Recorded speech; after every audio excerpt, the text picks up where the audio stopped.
rugta wax soo saarka saliid macsarada ee Beedheer oo dhawaan laga furo magaalada Muqdisho ayaa bilowday hawshii geela indhaha laga xiray ee lagu shiiday misasinta lagana soo saaray saliid macsarada gacan ku samayska ah. Maxamed Deeq Muuse waa milkiilaha hawl dhaqameedka geela loo adeegsado ee laga dhalay saliid macsarada wuxuuna Bulsho TV uga warramay waxa ku dhaliyay fikirka noocan ah qaabka wax soo saarka saliid macsarada iyo sidoo kale wuxuu sheegay in dhawaan ay soo saari doonaan saliid macsaro ku filan isticmaalka dalka gudihiisa isla markaana dhalinyaro badan oo u sameeyay shaqo abuur. fikradan maxaa ku dhaliyay? wallahi fikradan waxay ugu dhalatay horta mar dhow adiga weeraan waxa ka yani ka hadda yani ana laga joogaa muddo dhan anaha adiga 5 bilood.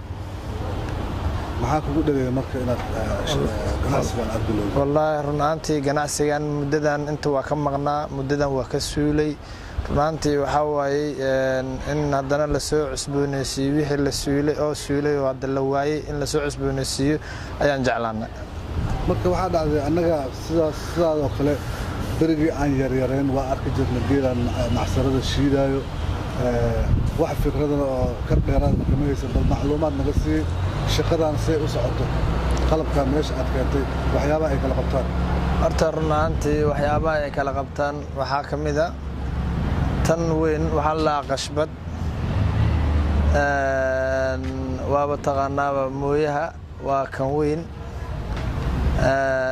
kan kalena waxa la tan kale kor waxa la ayadana maxaa la goys marka tan ka shaaw wax shiidana waxa la ayadana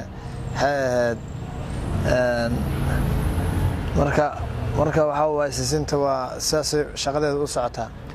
marka culeyskan dambe hoos yaal maxuu qabtaa? culeyskan waxa waa miisaanka yani kasha gudaha ku jirto miisaankeeda ayuu hoos u dhigaa maxaa yeelay marka hoos loo dhigo mooyigi ayuu geesaha yani inay kasha qabato ay majijisa laga rabaa soo baashan hadda sisinta imisa lagu shubaa halkii mar?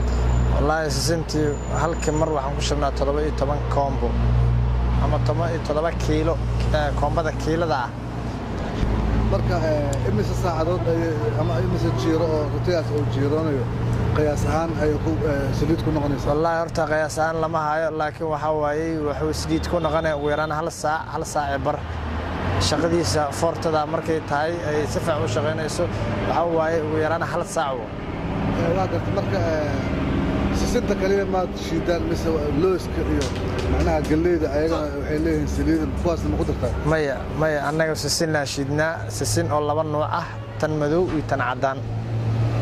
maxaa ku doortay marka sisinta shiidaan? wallahi runaantii dadka yani waxa waayay muddadan waxay barteen in makiinadaha ay isticmaalaan marka waxa waayay xilli hore ay soo jireen oo ahaa jiray marka runaantii waxaan jeclaysanay in macnaha tan oo hadda mooyaha laga soo saaro inay ka caraf badan tahay tan makiinada kana wanaagsan tahay tan makiinada caafimaad ahaan. marka wax soo saarkiina ma la qaataa oo bulshada ma jeceshahay mise suuq baad u raadinaysaa? ma sha Allah wili waa nalaga qaataa oo waxa waayay suuq warta waa loo raadinaa laakiin inta badan waa nalaga qaataa waxa waayay qofku dalabaad uu ku imaana intaas oo jiri kana rabnaa leeyiin waa siina aykan waa ka sii ganacsadan aykan. marka shaqaalaha qabkee u qaadataa maadaama meesha ay meel farsamo tahay ma adinka tababaran mise ayagoo xirfad watay ay yimaadeen? wallahi waxaan annaga hal nin oo macallin ahaa joogay oo waxaan isku dabariday oo shaqadan shaqaalihii wax tababaray bacdeenna ayakaaba gacanta ku qabsaday.